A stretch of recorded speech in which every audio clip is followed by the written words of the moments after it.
दुनिया कुछ भी कहती रहे, तुम्हें कोई फर्क ना पड़े, उस दिन तुम साधु कहलाने के योग्य हो। जिन्होंने राम को कृष्ण को नहीं छोड़ा, तुम्हें छोड़ेंगे। अरे हिसाब तुम्हारे एक घर में बैठे हुए महान पंडितों के पिंडदान से नहीं होगा। वो एक क्रिया कर्म है, वो चलता रहेगा, लेकिन किसी भूल में मत रहना, हमारा शास्त्र कहता है। संत और साधु बनना उतना आसान नहीं होता। रोज अपने मन को मारना पड़ता है, मारते मारते मारते मारते मारते जब तुम्हारी समस्त वासनाओं का अंत हो जाए, उस दिन संत हो जाओगे। साधु कब होगे? कहा साधयति इति साधु। साधते साधते साधते साधते इतने सध जाओगे, तब साधु बन जाओगे। दुनिया कुछ भी कहती रहे, तुम्हें कोई फर्क ना पड़े, उस दिन तुम साधु कहलाने के योग्य हो, उस दिन संत हो। अगर तुमने अपने जीवन में कहीं रिएक्ट कर दिया तो फिर से अपना अवलोकन करो, अभी भजन की कमी है।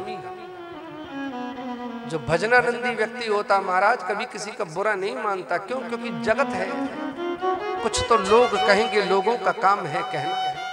ये संसार है, ये कहे बिना नहीं रहेंगे। जिन्होंने राम को कृष्ण को नहीं छोड़ा, तुम्हें छोड़ेंगे। अरे किस गुमान में जी रहे हो तुम? बहुत बड़ी चूक, बहुत बड़ी भूल में जी रहे हो। इसीलिए अपने आप को साधु बनाओ। ये श्रीमद् भागवत महापुराण की कथा तुमको साधु बना देगी महाराज, तुमको संत बनाने की कथा है ये। एक राजा को संत बना रहे हैं, कौन? अवधूत आचार्य श्री सुखदेव जी महाराज। राजन, इस संसार छोड़ने से पहले यहाँ की समस्त वासनाओं का अंत कर दो, तब महाराज भगवत धाम के अधिकारी बनोगे। और पीछे से तुम्हें चाहे कुछ भी लोग लिखते रहे, साकेतवासी, स्वर्गवासी, वो लोगों की अपनी एक है। वास्तव में तुम कहाँ जा रहे हो वो तुम्हें पता होना चाहिए। हिसाब तुम्हारे कर्मों का होगा, हिसाब तुम्हारे एक घर में बैठे हुए महान पंडितों के पिंडदान से नहीं होगा। वो एक क्रिया कर्म है, वो चलता रहेगा, लेकिन किसी भूल में मत रहना। हमारा शास्त्र कहता है कि किसी के करने से तुम तरोगे कभी नहीं। तरने के लिए तैरना पड़ता है, समझ गए? तरने के लिए तुम्हें स्वयं तैरना पड़ेगा। इस जगत की बेहतरीन तैराकी सीखो भाई। यही तो श्रीमद् भागवत महापुराण की कथा सिखा रही है।